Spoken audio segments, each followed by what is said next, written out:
नमस्कार साथियों, इस वीडियो में हम बात करने वाले हैं 41 एफएडी रिक्रूटमेंट 2021 की एक न्यू अपडेट के बारे में। इस वीडियो के अंदर मैं आपको जानकारी देने वाला हूं। अगर आप ले बाय ट्रेन या फिर बाय बस जाने वाले हैं तो आपके लिए बेस्ट रूट कौन सा रहने वाला है। साथ ही में मैं आपको बताऊंगा कि अभी तक रोड ओपन हुए हैं या फिर नहीं हुए हैं। अगर आपने अभी तक कोई भी प्लान नहीं बनाया है तो मैं आपको सजेस्ट करूँगा कि आपको बाय एयर जाना चाहिए या फिर नहीं जाना चाहिए। पूरी जानकारी के लिए वीडियो के लास्ट तक बने रहिएगा। कोई भी डाउट रहता है इसके अलावा तो आप मुझे कमेंट बॉक्स के अंदर पूछ सकते हैं, मैं जल्द से जल्द उसका जवाब देने की कोशिश करूंगा। तो चलिए साथियों, देर किए बिना वीडियो शुरू करते हैं। तो सबसे पहले मैं आपको गूगल मैप के ऊपर ले चलता हूं। यहाँ पर आपको मैं बताने वाला हूं दिल्ली टू लेह जाने का शॉर्टकट कौन कौन से तरीके हैं आप जिससे आप दिल्ली टू लेह जा सकते हैं, क्योंकि ऑल ओवर इंडिया की भर्ती है तो सभी जगह से कैंडिडेट हैं वो आने वाले हैं। जो मेरे सब्सक्राइबर हैं, जहाँ तक जिनका उनका कमेंट आता है कि सर हम आंध्र प्रदेश से हैं, उड़ीसा से हैं, तमिलनाडु से हैं, तो उनके लिए मुझे 100% गारंटी के साथ सटीक जानकारियाँ देनी पड़ती हैं। क्योंकि अगर वो आते हैं, अगर उनका आगे जाके कुछ दिक्कत होती है तो ये सिर्फ ये मेरी वजह से होगी। इसकी वजह से मैं पूरी जो आप सभी को जानकारी देता हूँ एंथ्योटिक होती है, एकदम रियल होती है।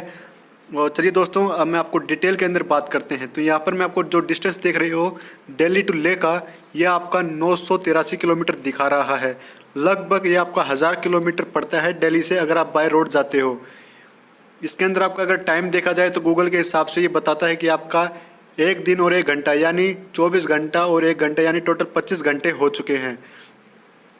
अब बात कर लेते हैं कि आपका यहाँ से मान लीजिए जम्मू से अगर आप जाते हैं तो ये आपका अलग रूट एक और रह जाता है जो जम्मू से सीधा लेह तक आपको लेकर जाएगा।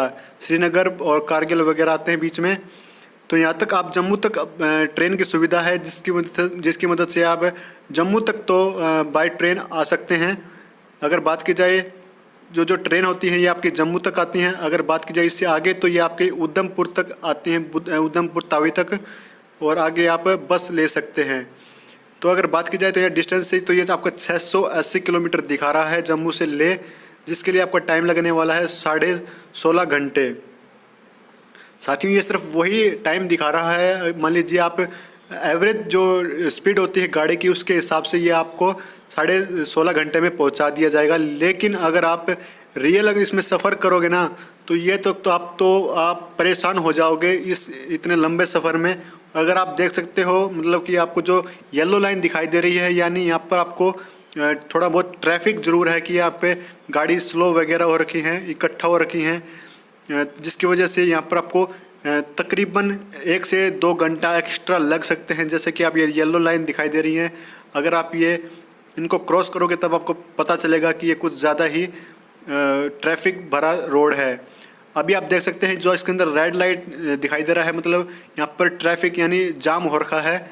इसके अंदर देख सकते हैं कि 5 मिनट डिले दिखा रहा है। लेकिन अगर बात की जाए तो यहाँ पर रियलिटी में अगर देखा जाएगा ना तो यहाँ पर बहुत ज़्यादा ट्रैफिक लगा हुआ है, गाड़ियाँ एक दूसरे को क्रॉस भी नहीं कर पा रही हैं। लेकिन अब ये जो एक्सीडेंट देख सकते हैं, ये दूसरा एक्सीडेंट हो रखा है BC रोड के ऊपर, जिसकी वजह से ये जाम लगा हुआ है। ये सिर्फ आपका जम्मू से श्रीनगर तक का सफ़र है, जिसके अंदर 2 एक्सीडेंट हो रखे हैं। अभी आप देख सकते हैं यहाँ पर भी जो रेड लाइन है वो शो हो रही है, लगभग 1-2 किलोमीटर की ये लाइन है। इससे आगे चलोगे तो यहाँ पे आप देख सकते हो श्रीनगर तक का सफ़र, और श्रीनगर से आगे आपको कारगिल आना पड़ेगा। उसके बाद कारगिल से आपका लेह आ जाता है। साथियों, अभी एक न्यू अपडेट आ रही है। जैसा कि आपको पता होगा कि काफ़ी यूट्यूबर कह रहे हैं कि आपकी जो एग्ज़ाम लोकेशन है वो चेंज कर दी गई है, लेकिन मैं आपको सजेस्ट करूँगा कि आपका अभी तक वही पुराने वाला लोकेशन रहने वाली है, कर्नल सोनम वांगचुक स्टेडियम। तो आप अपना एग्ज़ाम देने डायरेक्ट वहीं पर जाएं। अभी तक ऐसी कोई अपडेट नहीं आई है, जैसे कोई आती है तो मैं आपको वीडियो के थ्रू अपडेट कर दूंगा, लेकिन अभी तक आपको ऐसा कुछ भी नहीं है। चलिए अब बात कर लेते हैं कि आपको बाय रोड आना चाहिए या फिर नहीं आना चाहिए। तो देखिए, अभी अगर बात की जाए फ़्लाइट की तो ये अभी भी आप बुक करा सकते हो, काफ़ी सीट अवेलेबल हैं और अभी भी बुकिंग चल रही है। तो अगर आपको मान लीजिए आपको 28 को, अगर आप 27 को जाना चाहते हैं तो आप 27 को अगर मान लीजिए सभी फ़्लाइट्स की टिकट बुक हो चुके तो आप अलग फ़्लाइट कर सकते हैं, या फिर आप उससे पहले वाले दिन भी जा सकते हैं। लेकिन मैं अब आपको ये रिकमेंड नहीं करूँगा कि अब आप बाय फ़्लाइट जाएँ। इसका रीज़न मैं आपको इसके बाद में दूंगा।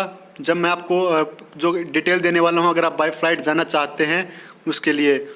लेकिन अभी बात कर लेते हैं बाय रोड। अगर आप बाय रोड आते हैं तो यहाँ पर आपको कम से कम 4 से 5 दिन लग जाएंगे, क्योंकि ट्रैफिक बहुत ज़्यादा होता है, लैंडस्लाइडिंग बहुत ज़्यादा होती है, रोड ब्लॉक बहुत होते हैं। मान लीजिए हल्की भी वहाँ पर बर्फ़बारी होती है जिसकी वजह से वहाँ पर रोड जाम हो जाते हैं और उनको ओपन करने में काफ़ी टाइम लग जाता है। अभी एक हफ्ते पहले ही जो आप जम्मू से श्रीनगर जाते हो उसके बीच में रामबान आता है, वहाँ पर लैंडस्लाइडिंग की वजह से गाड़ियाँ तकरीबन 5 से 6 घंटे खड़ी रही और ऐसा तकरीबन होता रहता है। चलिए मैं आपको दिखा देता हूँ। जैसे कि अभी आप देख पा रहे हो रूट, ये सिर्फ ये रेड लाइन इसी दिखाई दे रहा है क्योंकि आगे या तो कोई एक्सीडेंट हो गया है। और अभी देख सकते हो टनल है, ये टनल काफ़ी बार ब्लॉक हो जाता है। मान लीजिए इसका एक साइड में किसी भी मतलब इसका जो मुंह है वो बंद हो जाए, मतलब कोई पत्थर आ जाए या लैंडस्लाइडिंग हो जाए, तो जिसकी वजह से ये टनल भी काफ़ी बार ट्रैफिक की वजह से जाम हो जाता है। लेकिन अभी बात करें तो आपको बाय रोड जाते हो तो कम से कम आपको मान लीजिए आपका 27 तारीख को है, तो मैं आपको रिकमेंड करूँगा कि आप एक हफ्ता पहले वहाँ से अपने घर से निकलें अपने एग्ज़ाम लोकेशन के लिए।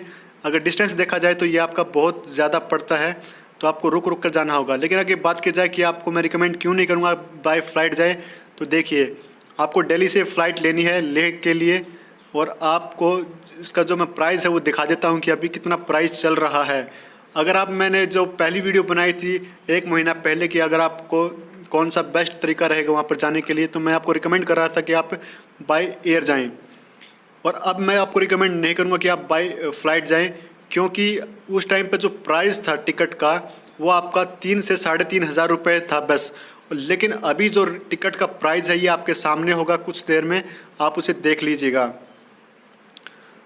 तो चलिए मैं आपको दिखा देता हूँ। सर्च फ्लाइट करके यहाँ पर आपको अभी जो फ़्लाइट्स होंगी वो आपको सामने आ जाएंगी, कौन कौन सी फ़्लाइट हैं अलग अलग, इंडिगो की, एयर इंडिया की, स्पेस जेट, जितने भी हैं। तो उनका आप प्राइस देखोगे तो सभी का अभी आपको सेम देखने को मिलेगा। तो देखिए अभी आपके सामने ये फ़्लाइट आ चुके हैं। 27 तारीख की मैं दिखा रहा हूँ क्योंकि आपके जो एग्ज़ाम हो स्टार्ट हो जाएंगे 28 से। तो अभी आप प्राइस देखिए, एक का भी आपको फ़्लाइट का जो प्राइस है वो 10,000 से कम नहीं दिखेगा। और अभी आप देख सकते हैं जो रेड सिंबल आ रखा है, इसका मतलब है सभी बुक हो चुकी हैं। तो आप 10,000 रुपये यहाँ पे वेस्ट ना करें टिकट के लिए।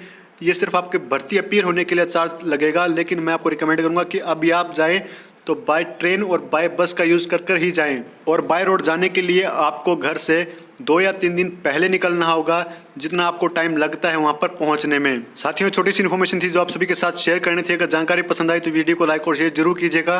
चैनल पे पहली बार आए हैं तो चैनल को सब्सक्राइब कर लें, क्योंकि आपको इस चैनल के ऊपर 100% गारंटी के साथ सटीक जानकारियाँ मिलती रहती हैं।